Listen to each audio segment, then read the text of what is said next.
guys, it's Al Longoria with Longoriahaus Dog Training. I just want to go over our Ask the Expert questions. These are questions that are submitted on our website. There's a page that's called Ask the Expert. If you'd like me to answer any of these questions, submit your question, and we'll answer them here. So here's the first question. It's coming from Rachel, and her subject is a puppy biting question. So here's what she actually said. It said, "Hi, I have a 12-week-old Labrador puppy from a reputable breeder who has an excellent temperament and is picking up some basic obedience very well, but who is a terrible chewer of all things. I understand that this is a common puppy behavior, but he seems like an extreme case. He tries to chew my dishwasher, the natural stone in my kitchen, the wall, baseboards, furniture, etc. He also bites my toddler when he wants to play with her. Short of separating he and the toddler entirely and keeping him away from anything he might chew up, what can I do, if anything, at this age to correct the behavior?" Yeah, that's a really excellent question, Rachel. And so what I want to tell you first is that when we look at any of these behaviors and when we have unwanted ones, the main question that I ask people is, are you given more freedom than the dog can be responsible for? So aside from just putting your puppy up, creating your dog and putting your dog into a playpen are tools that are going to help you manage your dog. Now it seems like you're also managing a very young child and a puppy at the same time, which obviously presents its own unique challenges.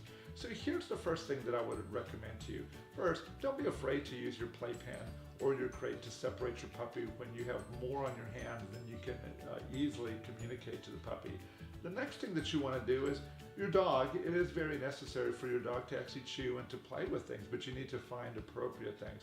So my recommendation is, one of the things you can do is when you place your puppy inside of its playpen, give it all the appropriate things in there that you want it to be really good at chewing.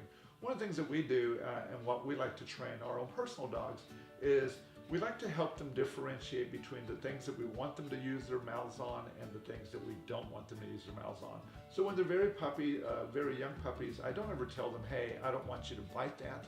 What I try to promote very early on is what I do want you to chew on. Now, I also mention this to a lot of my clients. Having your puppy play with your toddler is probably not the best thing. Your puppy needs to play, but the way that the puppy plays is the way it would play with other dogs, and that's through the use of its mouth, which its mouth, and for all practical reasons in this situation, is its hands. Where if you were asking a child to play, you wouldn't expect the child to not use their hands. You would just teach them, "Hey, don't get too rough." It's hard to tell that specifically to the dog not to get too rough. Not saying it's impossible, but it is not easy. So teaching your puppy perhaps that, hey, when you play through an object as opposed to playing directly with your mouth on the child. I really hope that this has helped you in some way. If you have other questions, feel free to fill out one of the forums. You can sign up for one of our consultations. There's no risk in doing that at all. I'll come to your home, I'll evaluate your puppy, and it'll give you a great opportunity to learn more about how we can help you clear some things up for your puppy and get it on the road to being the best dog possible. Okay, thanks for your time, and if you have any other questions, feel free to give us a shout back.